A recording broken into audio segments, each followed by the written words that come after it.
ফ্রান্সে দ্বিতীয়বারের মতো আবারও তাপপ্রবাহ চলছে। সর্বোচ্চ তাপমাত্রা ছিল 43 ডিগ্রি সেলসিয়াস।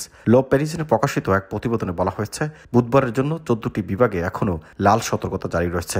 মেটিও ফ্রান্স প্রায় পুরো দেশেই কমলা সতর্কতা জারি করেছে। আজ মঙ্গলবার এবং আগামীকাল বুধবারের জন্য প্রায় সমগ্র ফ্রান্সকে লাল বা কমলা সতর্কতা জারি করেছে।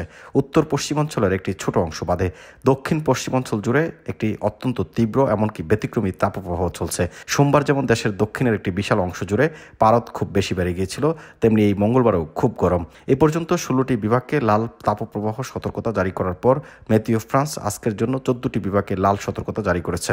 গিরন্ডে, লান্ডাস, লর্ডুগনে, লত এট গারনে, গার্স, লট, টার্ন এট গারনে, হাউদ গারনে, ট্রান, অদে, রোন, ইস্ট্রে, ড্রোম এবং অর্দেসে এই সতর্কতা জারি থাকবে।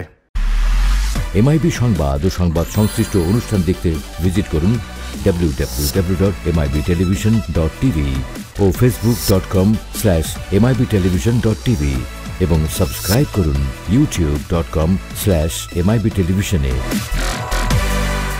এমআইবি টেলিভিশন, সত্য খবর, সঠিক খবর।